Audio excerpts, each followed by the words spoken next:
सभी बच्चों को सबसे पहले मेरा नमस्कार। आज इस कोरोना महामारी में हम ऑनलाइन क्लास चला रहे हैं, तो सभी बच्चों को ध्यान से पढ़ना है। और आज वो टॉपिक पढ़ाया जा रहा है जो संस्कृत के 6 क्लास से लेकर जहाँ तक कंपटीशन की एग्जाम होती है उसमें हर एग्जाम के अंदर वो टॉपिक आता है। इसीलिए सबको ये ध्यान देना है कि आज जो टॉपिक है उसका नाम है उपसर्ग। उपसर्ग किसे कहते हैं, उपसर्ग का प्रयोग कहाँ होता है और कैसे होता है, वह सारी जानकारी हम आपको यहाँ पर देने वाले हैं। यहाँ पर दिखाई दे रहा होगा तुम्हें उपसर्ग शब्द है, तो उपसर्ग किसे कहते हैं। सबसे पहले बात आती है उपसर्ग किसे कहते हैं। वह लिखा हुआ है धातु रूपों तथा शब्द रूपों से पूर्व प्रयुक्त होकर उनके अर्थ का परिवर्तन करने वाले शब्दों को कहते हैं उपसर्ग।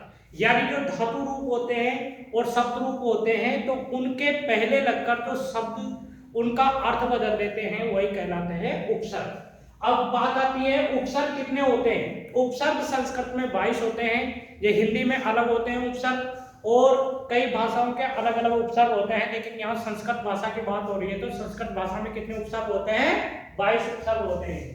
संस्कृत भाषा में 22 उपसर्ग होते हैं। उनके नाम है प्र, प्रा, अप, सम, अनु, अव, निस, निर, दुस, दुर, वि, आम, नी, अधि, अपि, अति, अभि, प्रति, परि, उप और सु और उत, ये 22 उपसर्ग होते हैं। तो इनका अब प्रयोग करें तो कैसे करें, बात यहाँ आती है।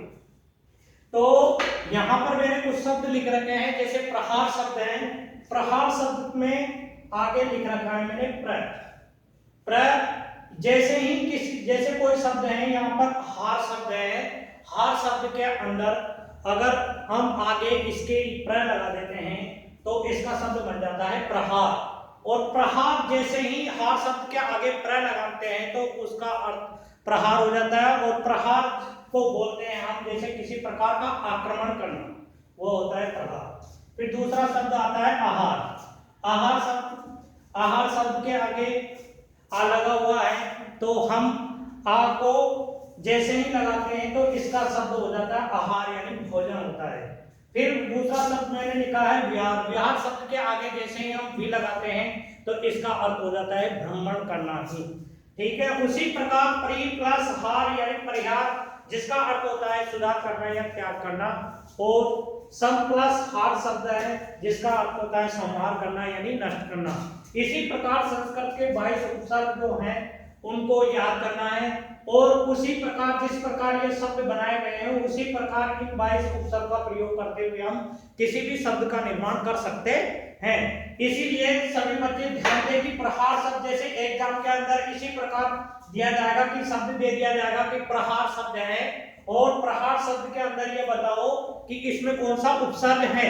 एग्जाम के अंदर ये पूछा जाता है। तो यहाँ पर जैसे प्रहार शब्द है तो इसका यहाँ पर है प्र उपसर्ग। और आहार शब्द है तो आहार शब्द में भी यही बात पूछी जाती है कि बताओ इसके अंदर कौन सा उपसर्ग है, तो इसमें होगा आ।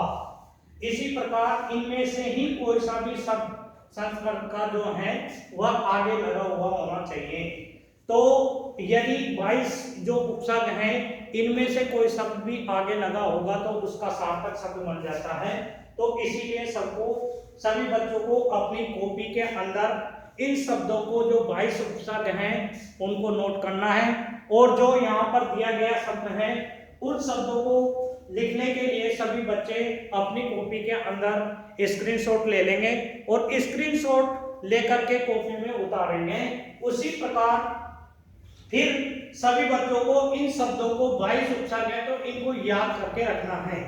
जैसे मेरे को याद है, जैसे प्र, प्रा, अप, सम, अनु, अव, निस, निर, दुस, दुर, वि, आम, नी, अधि, अपि, अति, प्रति, परि, उप, सु और उत। उसी प्रकार आपको भी 22 उपसर्ग याद होने चाहिए। उसी यदि याद है तो हम किसी भी वाक्य का निर्माण कर सकते हैं। इसीलिए सब बच्चों को कड़ी मेहनत करनी है और ऑनलाइन क्लासों का बहुत फायदा उठाना है, क्योंकि आज पढ़ाई के बीच में कोरोना एक बाधा बन के आया है। इसीलिए आपको बिल्कुल ही हताश नहीं होना है और प्रयास करते रहना है और लगातार जो भी क्लासें दी जा रही हैं उनको लेते रहना हैं। आज की क्लास हम यहीं ख़त्म करते हैं और आगे की क्लास कल होगी।